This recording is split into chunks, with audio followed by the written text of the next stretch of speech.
Hello, this is Kris Nelson for evolveconsciousness.org. Today I'll be reading an article published on the 27th of December 2014 entitled Trauma, Abuse, Victims, Suffering, and Psychopathy.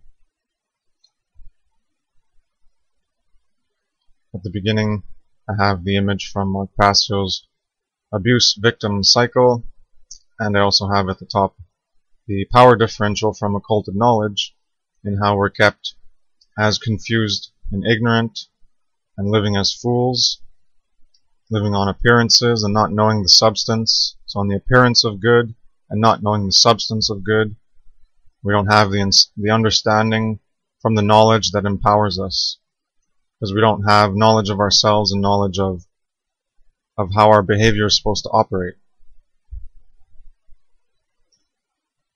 Psychopathic means suffering of psyche, mind, or consciousness.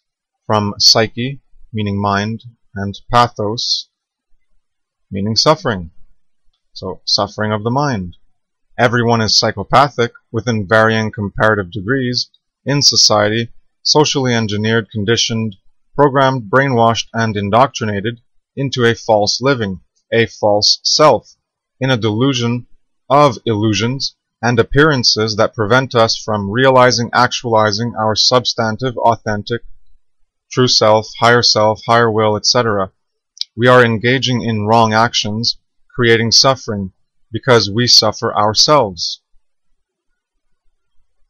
As mentioned, we are all in varying degrees, varying comparative degrees. Because as long as there is suffering in others, well, it will affect us. Well, it should anyways, if we are living as real humans, as human beings in an authentic human nature and true nature. And if we're not, then we're suffering because we're not living in our authentic true nature and we're living as a false self. So even if you're not aware that you're suffering in the mind, you are suffering in the mind. And your true capacity as a true nature, a human nature, to feel and to have care and compassion and empathy and conscience and morality and a more developed heart, well, that's suffering as well. So we suffer in many ways even if we don't know.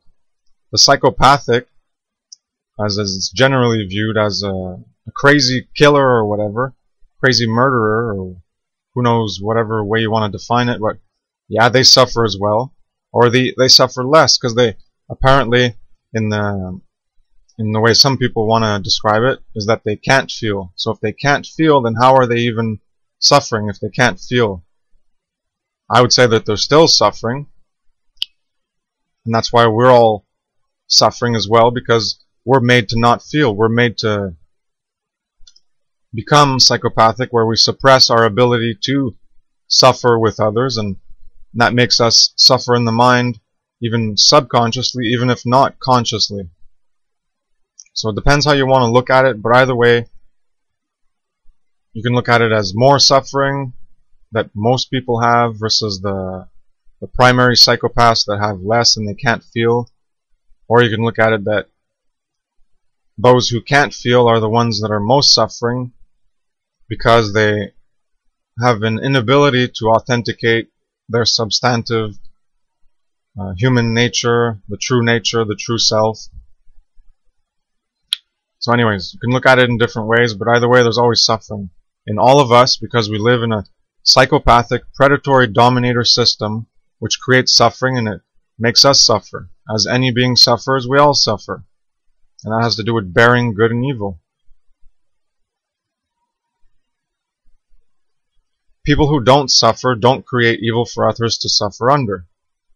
So when you are creating evil and you're creating suffering and you're part of that system of creating suffering for others, well then you're also suffering. You're suffering of not being an authentic, substantive, self-examined, self-actualized and self-realized human being from the human nature, the true self, the higher self, and the higher will that we can become. Only suffering people create evil for others to suffer under in the abuse victim perpetuation cycle. So if you look at that cycle, you have the trauma or the chronic abuse. But the trauma can be experienced yourself. You don't have to actually do anything. It doesn't have to actually be done against you. You don't even have to be consciously aware of it. And then either you, in Mark Passio's diagram, you can keep, you identify with the abuser or the victim, and then you let the victimization going, or if you identify as the abuser, well, you keep abusing. Either way, you're going to keep let it going. So if it's not happening to you, and you're just you experience it by seeing it, but not being a direct participant in either doing the abuse physically with your hands or receiving it physically with your body. Just by seeing it, you become traumatized. And also, there are other actions that are less direct, that aren't involved in your direct hand actions of creating trauma, but you can pay other people to do trauma. And then you're a part of that abuser cycle. Empathy and compassion feel suffering for others and can bear the good or evil as the other does. If we create evil and suffering for others, it can be ignorantly and unconsciously, because we're choosing to ignore what we're doing. We're choosing to ignore the evil we create. We're choosing to ignore the suffering we create, and then it gets repressed unconsciously, subconsciously, or whatever. We do it unconsciously, but then it gets, because we're choosing to ignore it, so it becomes an unconscious process through the process of fear for truth and morality, which you have ignorance of truth and morality, and apathy for truth and morality, and a cowardice for truth and morality, and then you're the laziness of not living in truth and morality, and that's living unconsciously, because fear, as opposed to the expansive force of consciousness of higher love that is conscious living, because you're seeking truth and knowledge and courage, care, and the willpower to do things right. When you're living unconsciously, you're not doing that. So the fear, ignorance, apathy, cowardice, and laziness. So when you ignore it, you're living unconsciously, and the evil and the suffering you create can go into your subconscious. So it'll still create trauma. Unconsciously, because we are not consciously aware and evolved enough in consciousness to know reality from unreality, right from wrong, good from evil, and are unconsciously living in falsity through fear, ignorance, apathy, cowardice, and laziness of truth and morality, a lack of true care. So you don't have true care because you have an undeveloped heart center, quote heart center, undeveloped care, undeveloped conscience, undeveloped compassion, undeveloped empathy, undeveloped morality. So you're an unconscious being living as a false self. You're living in falsity. If we create evil, we are suffering. Suffering from a lack of self-knowledge, which is a lack of self-respect to look at ourselves in the mirror. A lack of self-love to care to do that work on ourselves. And a lack of self-responsibility to own up to the actions and behaviors we create in reality. This lack of self-knowledge, self-respect, self-love, and self-responsibility creates the self-inflicted suffering and self-imposed enslavement we live in and continue to perpetuate. So here's the abuse victim cycle again. Because we don't look at ourselves in the mirror, and I have a picture from Mark Passio's Self-Respect to take another look at oneself, we have to continually look at ourselves again so that we can heal from the shadow, demon, darkness, evil, immorality, and wrong that we fear looking at, because we're so afraid of looking at ourselves in contrast to truth and morality to see how we are living as a false self. Then we can heal the self-loathing of our fear of looking at ourselves and how much we disrespect ourselves by not looking at ourselves honestly, and how we live as a false self. Once you start to heal past your fear of yourself, well, then you can start to have an actual true care for yourself rather than care for the false appearance and facade of the false self that you think is okay and it's living good and living right and living morally. Well, it's all a lie we tell ourselves so that we can keep perpetuating abuse to others and keep being an abuser and keep engaging in creating trauma and suffering for others. And it creates trauma and suffering for ourselves because we're creating evil. And creating evil is a traumatic act. You can experience evil, you can create evil, and you can have evil done to you. They're all traumatic. They all create trauma. So when we face ourselves, we can develop true self-respect from gaining more aspects of, through that self-respect we can gain self-knowledge and self-love and heal our loathing of our true self that we're ignoring because we're unconsciously living as a false self. So when we heal past that false self, we can actually gain the true self-love of our real authentic human nature and let go of that attachment to the false self that keeps us in self-loathing and perpetuating evil and perpetuating suffering and keeping us in a traumatic state of existence. And then we can develops conscience and morality. You can feel, when you look at yourself and you look at reality, and then you can start to feel reality. You got to feel reality in order to be affected by it and then to change. So the trauma abuse cycle, again, it's the lack of self-knowledge, self-respect, self-love, and self-responsibility. And the self-responsibility is what comes at the end when you realize your responsibility to live as a true self and not create the suffering and the evil in the world. So all this creates self-inflicted suffering and self-imposed enslavement as we live and continue to perpetuate this evil and this suffering, because we're continuing to be abusers and we're not facing the mirror. We're not looking at ourselves and seeing how we're living as false selves, because we don't know ourselves. We don't know the true authentic aspects of what it is to be a real human being in our human nature of truth, love, good, right, morality, natural law, natural moral law. That's aspects of who we're supposed to be, but we're conditioned away from that, conditioned into a false self of accepting evil as good, wrong as right, falsity as truth. And then we become abusers without even knowing it, because we're living unconsciously in that fear of truth and morality.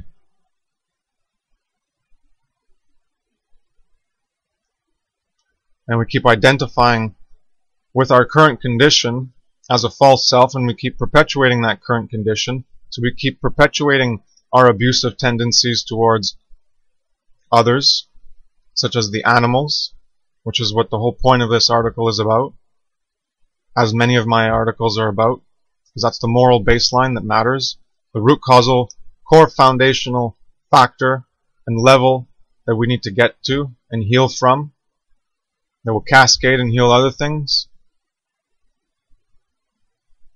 So when you abuse others, you're abusing yourself. As long as anyone suffers, you suffer. Especially when you create the suffering, then you especially suffer. Because you're making it happen. And that keeps killing your true self, the authentic self, the true nature of truth, love, good, right, morality. So as long as we do evil and harm others, we have no right to harm, who did no one any harm, then we create evil, suffering, trauma, and abuse for them and ourselves, because we are in a state of suffering in the mind from a devolved and, quote, deadened consciousness, care, compassion, empathy, conscience, and morality. Healing, growing, evolving, changing, etc. takes time, attention, energy, effort, dedication, determination, and persistence. I have a section, the moral baseline. Do you still not understand why veganism is the moral baseline and is very important, if not the most important thing to end evil? And here I have a link to my article on why carnism, not why veganism. It's not why veganism is important, it's why carnism is evil and why carnism is wrong and why we shouldn't be doing carnism. And I have another link to why is veganism important in awakening and ending evil.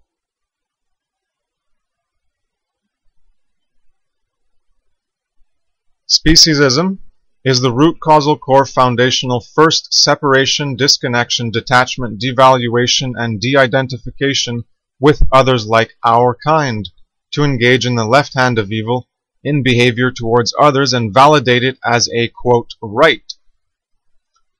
We cannot be morally consistent when we selectively apply morality at our whims, as the left-hand action contradicts what the right hand does in action. So you have your right hand saying, oh, I'm following morality, and then the left hand, well, it's following immorality, and you think that's going to make you a whole united, harmonized being? No. It's going to keep you divided, it's going to keep you fractured, and it's going to keep you traumatized. That needs to be healed. You need to heal that fracture. You need to actually harmonize your actions with morality and not let an aspect of immorality keep being perpetuated by one hand while the other hand is doing morals and not doing violations, and then that convinces you that you're good and you don't have anything to change and you're living morally and it's all good. Just keep lying to yourself. We cannot be morally consistent when we selectively apply morality at our whims, as the left-hand action contradicts what the right hand does in action. Sorry, I just read that. That is a divided self, incoherent, inconsistent, conflicted, oppositional, and confused. I have a link to Consciousness and Polarity if you want to read more and understand that. To not exploit or eat some animals because we choose not to and find it abhorrent and wrong, while allowing that violent behavior against other animals, is not consistent morality, but selective incoherent attachment to falsity and immorality that prevents greater knowledge, realization, and actualization of reality and ourselves.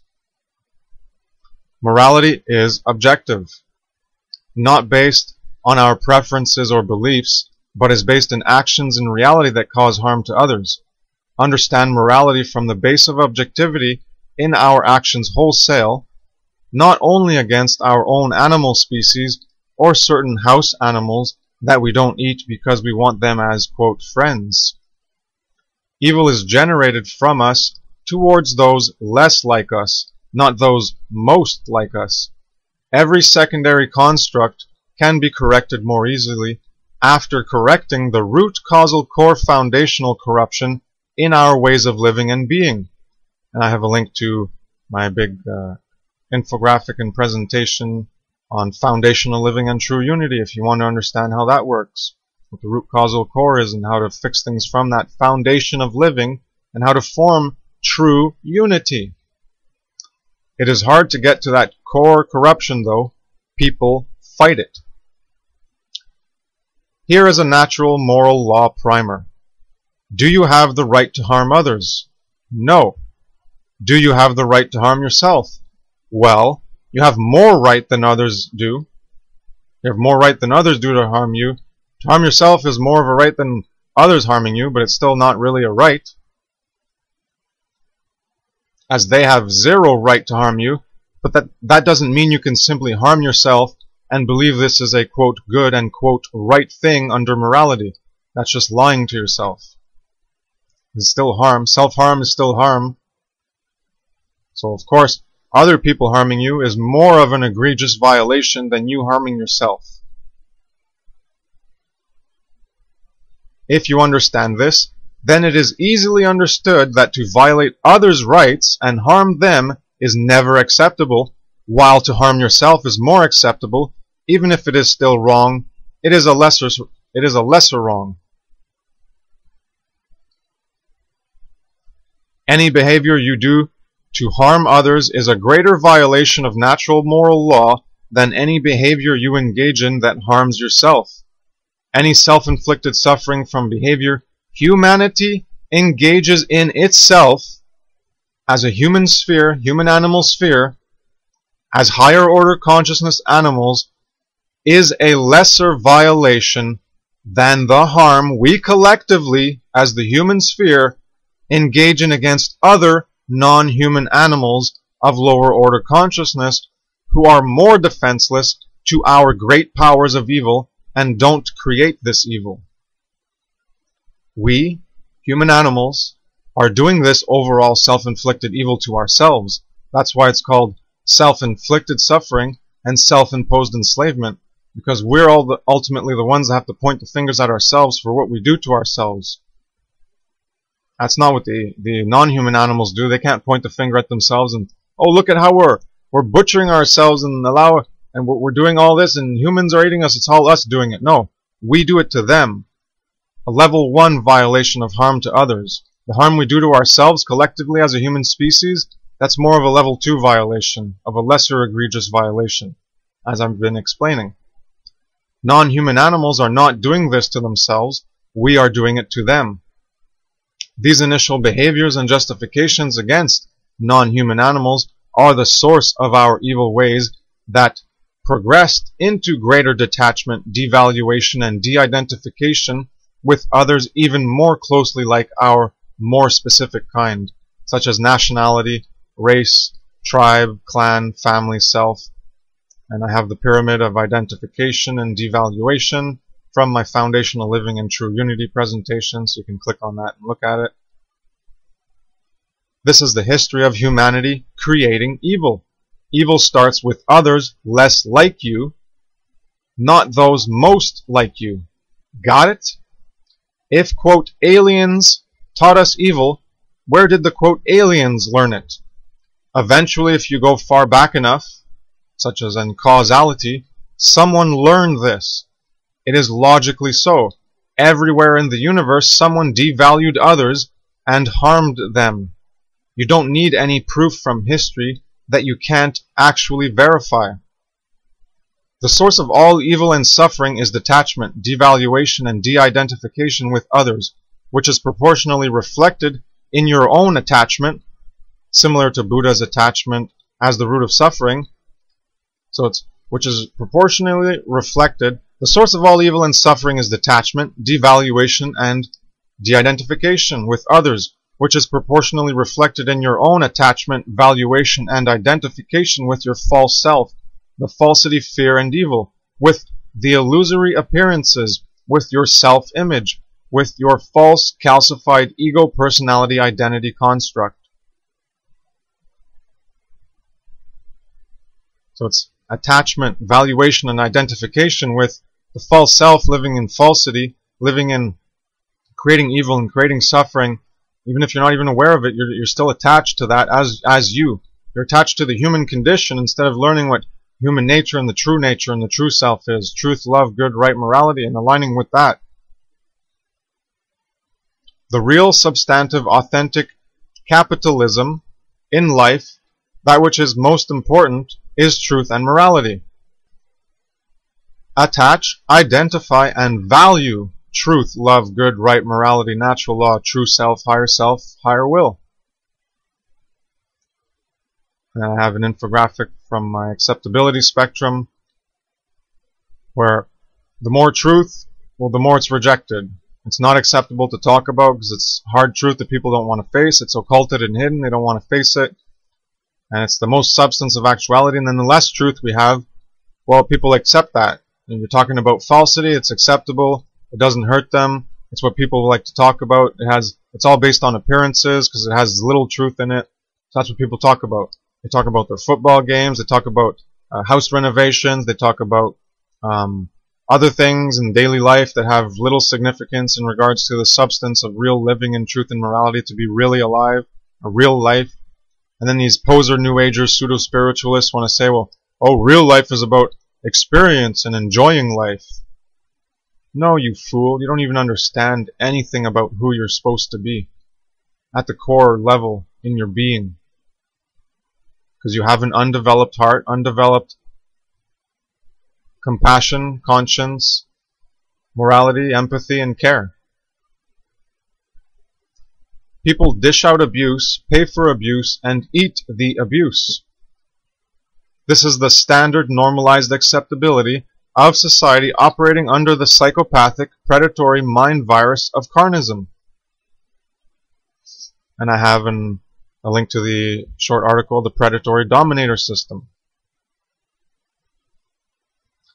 An abuse victim cycle created through ignorance or knowledge is still an abuse victim cycle.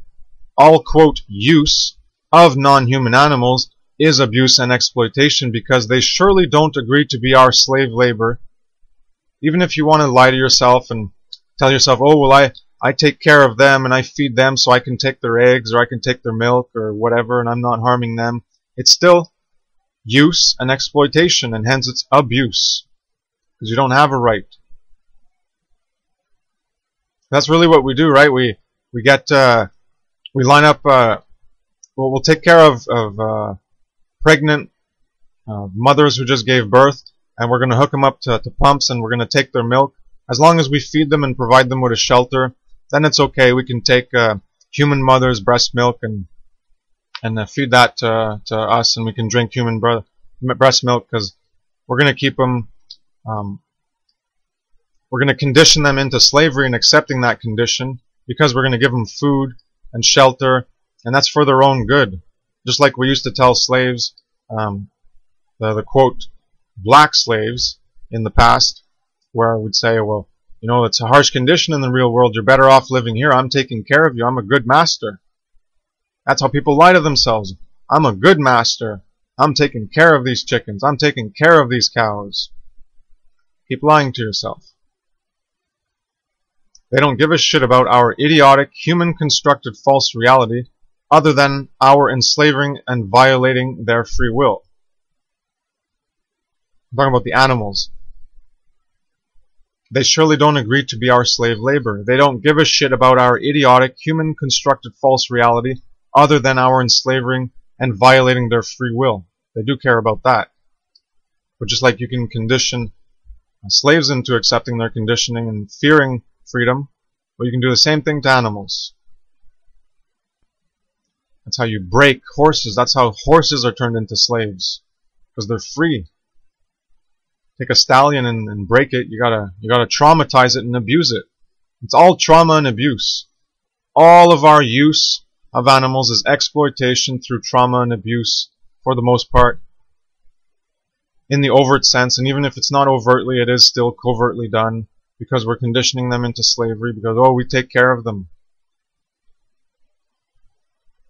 They want to be free like us, but they don't create all these artificial constructs for living to keep them in self-imposed enslavement like we do. Because that's what we do to ourselves. We keep ourselves in self-imposed enslavement. They don't do that. No, they don't do that. But we are actually trying to enslave or murder them, though. It is a failure to objectively detach from ourselves, which is the attachment root of suffering. We're not objectively detaching from ourselves. And I have a link to objective detachment. So that's attachment to ourselves, attachment to falsity, which is the root of suffering. As the Buddhist doctrine goes, the Four Noble Paths or whatever. Attachment, desire. But you don't understand what it is. It's not all desire. It's low, base, fleshly, animistic, carnal, low-base consciousness desires. The pleasure trap. That keeps us in the attachment to those desires, in the attachment to falsity, and the attachment to things that keep us from learning about truth and morality and substantive things, and actualizing our true nature. So it's a failure to objectively detach from ourself, attachment, the root of suffering, and objectively learn about morality in reality through proper attachment, identification, and valuation of what is right, good, and true in human behavior, wholesale, not simply regarding our own animal species or a select few others we breed for house enslavement companionship because we are so lost and living in falsity as the false self. To perpetuate abuse, all you need to do is learn it as a normalized acceptability. Watch the movie The Giver. Learn evil as, quote, good, learn wrong as, quote, right, learn falsity as, quote, truth, and you live in an unreality of the false self, unable to properly discern reality, truth, right, and good. Truth and falsity inherently divide and never unite. Introducing falsity into an individuated true self will create a less individuated false self that becomes divided within themselves.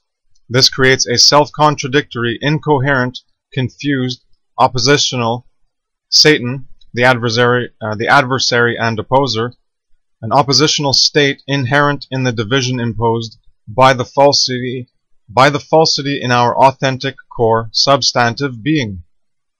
This state is the suffering in our mind, psyche, consciousness that restricts consciousness.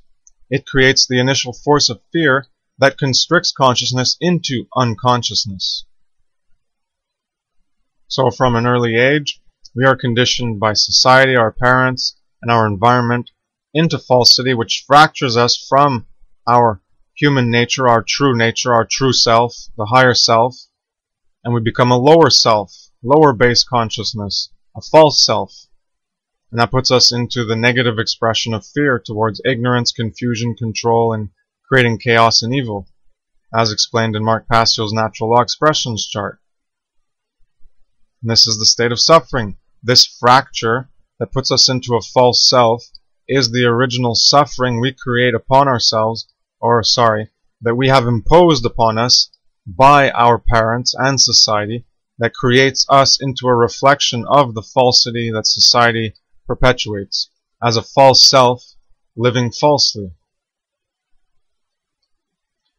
We can now see why this is the, quote, default state of our current condition as we are brought up in life.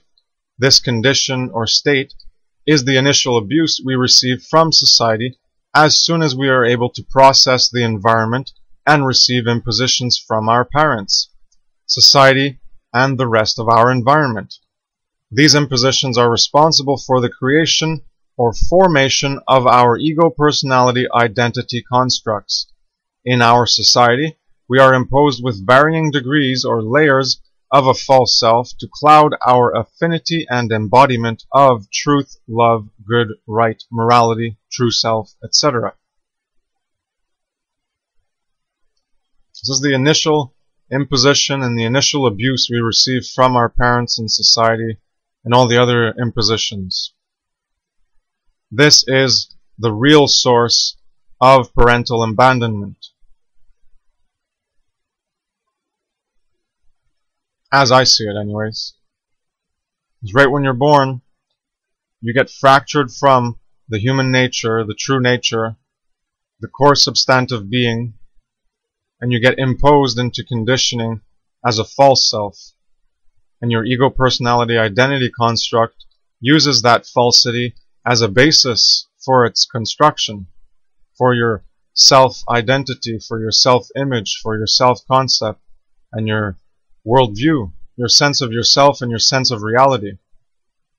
All based on information you receive from everyone and everything around you. Everything has an influence. And this starts very young, where we're imposed into the false way. The parents mirror society and they teach us to mirror society, and they keep us from our authenticity. And then we become unable to recognize evil.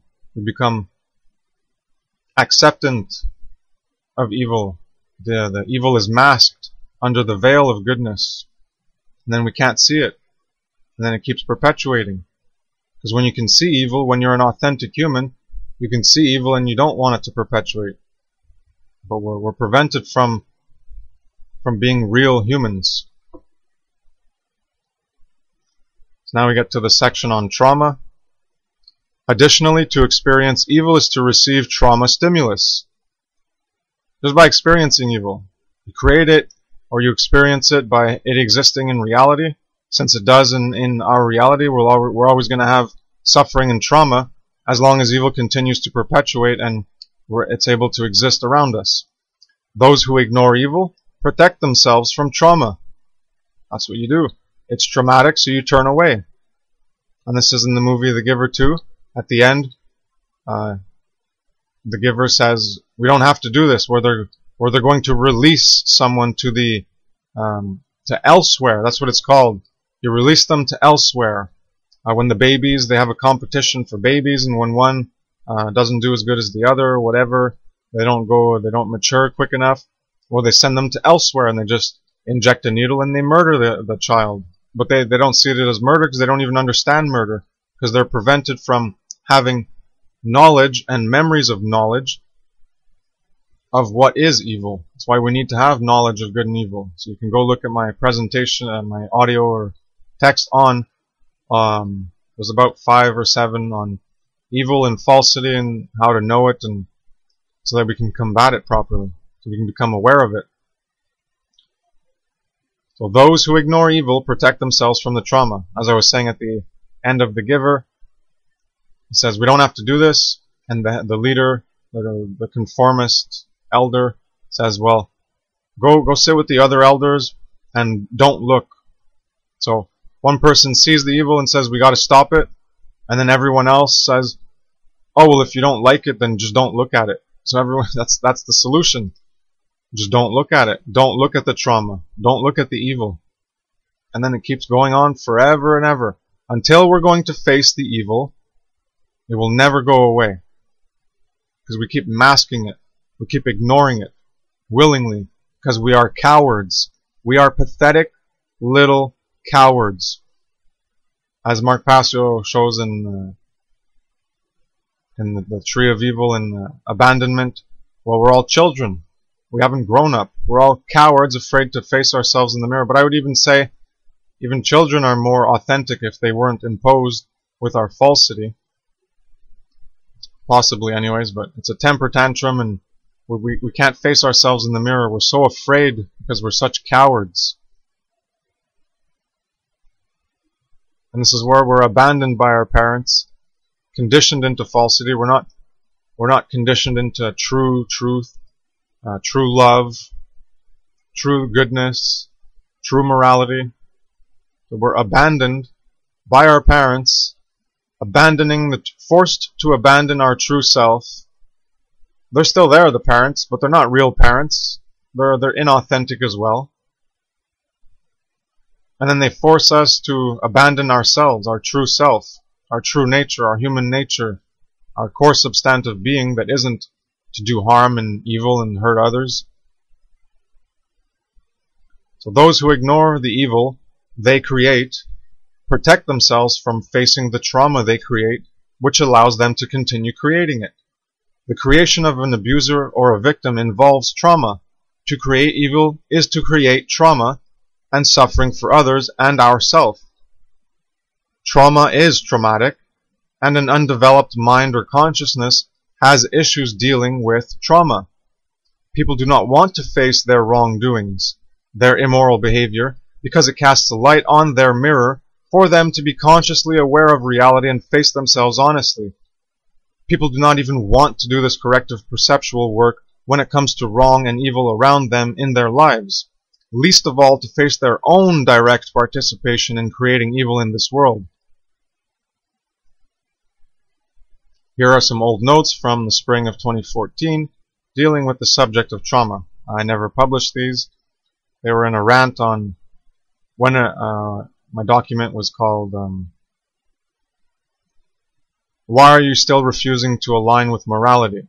There was just a rant on everyone that I see being, I call them, well, we're all posers, pretenders, frauds, liars, and phonies in some ways, but some people are more than others, where they pretend that they're not, and they pretend they know morality, and they pretend they're living it, but they're not. So we need to get back to our authentic selves so we don't have to be phonies, pretending we know morality, pretending we know good, pretending we actually know who we are.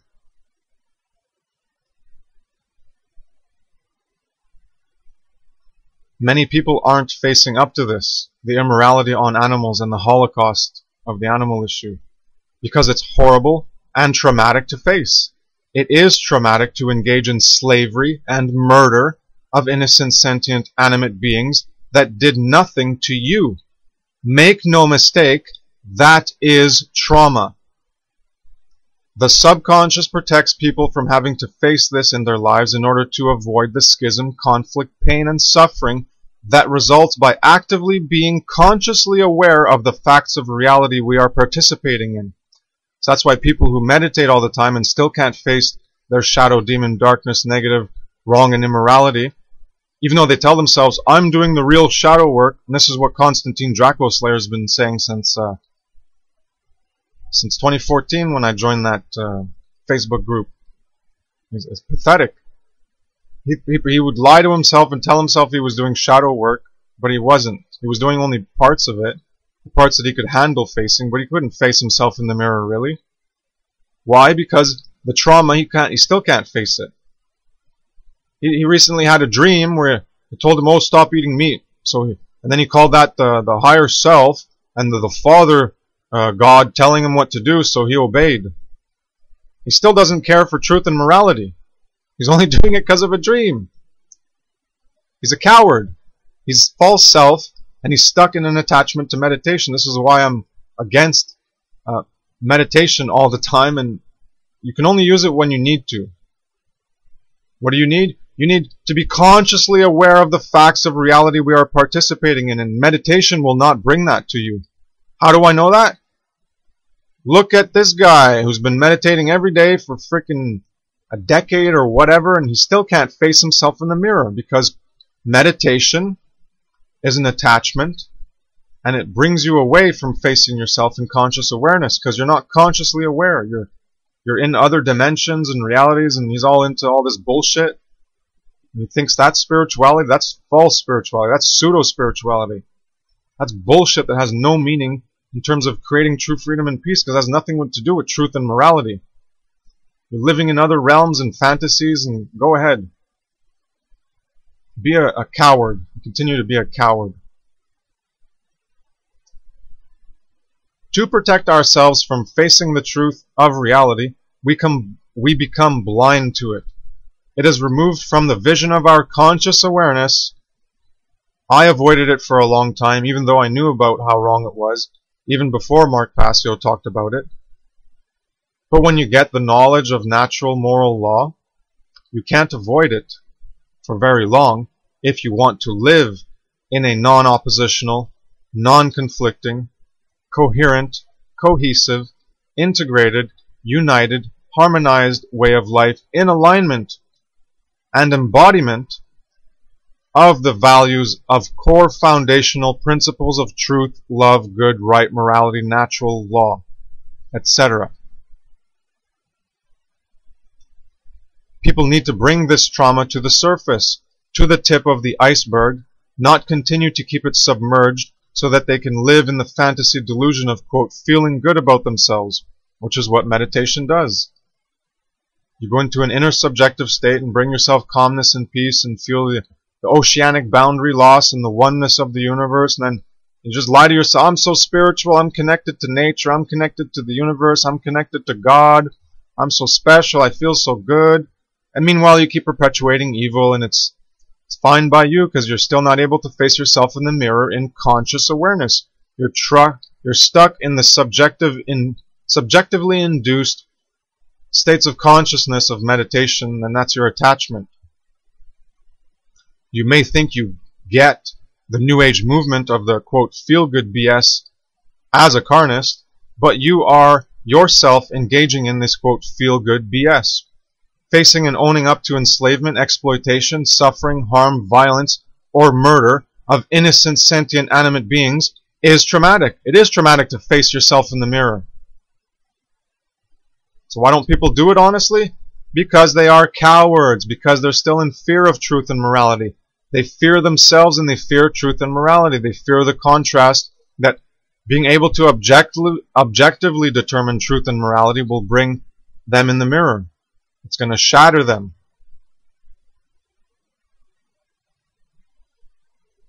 So they remain cowards, they remain apathetic, they remain ignorant, and they remain lazy of living in truth. But they keep lying to themselves and convince other people that, oh, they're so spiritual, they're so connected. It's all lies. People lie to themselves all the time. It's all subjective fantasy. Why a big part of my work is all about subjective reality isn't reality. All this bullshit about noesis and gnosis and intuition and insight and subjective reality, those can be ways to find truth, hints, little connection hints, but they can be connections of bullshit. And I've written little posts about this too, and I've spoken about it in other audios. You got to ground it in reality. You have to be able to face reality objectively. You have to develop a clear understanding of concepts as they're actually represented in honesty. You can't hide from yourself and hide from truth and morality. You have to figure out what morality actually is. Detached from yourself, so objective detachment, and then you can actually understand it. But people can't detach from themselves, from their false self, and look at morality and truth objectively. And then I have a ... and then I go another place in my old document that I wrote. So this is going to expose all you frauds, posers, liars, and pretenders for who you are. I can't wait to see who boots me, ignores me, dislikes me, who chooses to be my enemy and the enemy of truth, who engages in defensive rationalizations, excuses, justifications, denial, avoidance, ignorance, and rejection of this hard truth they don't want to face. Those people will be exposing their own refusal to go into the basement of the mind, the subconscious, that protects them from facing themselves and dealing with their bullshit and heal themselves. This is what, quote, spiritual alchemy is. Face the shadow, darkness, demon, and negative that you currently align yourself with, embody, and live in your life. Then you can develop the courage and willpower to sublimate, transmute, purify, heal, change, better, improve, evolve towards truth, love, good, right, morality, natural law, true self, and higher will. This healing and purification works through applied knowledge, care, courage, and willpower. You are not spiritually well. Quote, spiritually well. And what's spirituality? As I've been talking about in many audios, spiritual is moral. Spirituality equals morality. That's the only kind of spirituality that matters. Otherwise, spiritual just means unseen, immaterial, non-physical. So anything coming from your mind, the subjective reality is non-physical, immaterial. It's all subjective and imaginal. It's the imaginal realm. So anything coming from there is spiritual. So anything you want to believe that isn't in objective reality, well, you can call that spiritual. But the real kind of spirituality is morality. So you are not spiritually well. You need healing, and you need to face it. Telling an addict that they shouldn't be addicted, that they should take personal responsibility to develop integrity and face themselves in honesty, is rejected with defensive rationalizations to continue engaging in that particular habit, that particular modality of living. They are in denial about it, not doing harm to themselves and other innocent animate beings.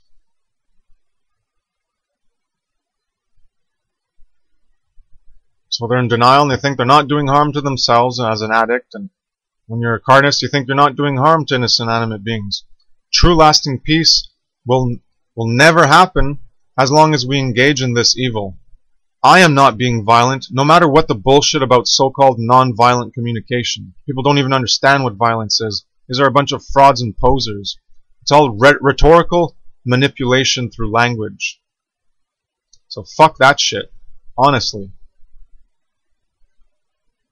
If people can face themselves in honesty about this animal enslavement and murder issue, then facing themselves about the society issue of enslavement and wrongdoings will be a piece of cake, a walk in the park. Once you face the deep, your personal deep involvement with direct murder, well, you can face the lesser harms that you're still involved in, but you're not directly paying other people to do. At least that's the way I see it. There's a lot of people who can face, they're ignorant of the occulted knowledge and how the more subversive government, slavery, and authority, but they go vegan because they recognize the direct overt harm in reality. And other people, it's the opposite. Well, they can't recognize the obviousness of reality and the harm against the animals, but they're going to immerse themselves in occulted knowledge and all this hidden stuff because they're looking for things that's new, the novelty, and they're not looking at the current condition, the old. And I've written a bunch of notes on this. The infatuation with the novelty and the new. They're looking for the occulted new things. They're not looking at their current condition and what they're currently participating in that's right in front of their eyes. They're blinded to the obviousness of reality. So this traumatic involvement in evil is deeper and more ingrained than anything else. This is the hardest truth I had to face, and this is the hardest truth I have come to realize everyone in the quote truther groups can hardly come to face. This is the foundational basis of evil that allows other evil to be accepted. People have no goddamn clue. I have talked about this in my Truth is Love article. Enslavement and murder of sentient animate beings did not start with doing it to other human animals. It started with degrees of separation and disconnection to other sentient animate beings and progressed to human animals afterwards. The animal issue is the root causal factor to our current mess. It is more important than the government authority issue. It is more important than the money issue. If you don't, quote, get that, then you don't, quote, get that. If you don't get it, well, then you don't get it. Once you, quote, get it, you, quote, get it. The root causal factors are what we have to really be targeting to get to any real lasting solution. The root causal factor is how the other evil and messes are created. People are more willing to accept the government truth, the money truth, because it doesn't involve their direct participation in evil, in enslavement, violence, and murder. It's like trying to have a cop accept that they participate in direct evil. They don't want to face the reality of that participation. They want to think they are, quote, good and ignore reality. People want to think they are, quote, good and ignore reality. People do not want to face the reality of their participation in the evil of murder, violence, and enslavement of innocent sentient animate beings that did them no harm. It is too traumatic for their current level of consciousness because they're living in a low base animalistic consciousness, in the false love, and as Tsarion has said, sappy love. People think love is sappy. You got to be all lovey-dovey and feel good. That's bullshit love. You know what's real love? Truth is love. Go read that article. Telling the truth as it is, yeah, it hurts. It's the only way to heal. So they are not raised enough to be at a level of embracing truth and honesty about themselves. They are too immersed in darkness to see the light and develop true care. So all this lovey-dovey love, well, where's the fierce care for truth and love that cares to end evil? And yeah, you're going to get up in people's faces and you're going to tell them like it is. And that's love. Because you're trying to get them to heal. Everyone's so brainwashed into false conceptions of what love is. They don't understand that truth is love. Love is truth. People focus on completely the wrong things, on appearances. People are so lost in their priorities. Just like a New Ager.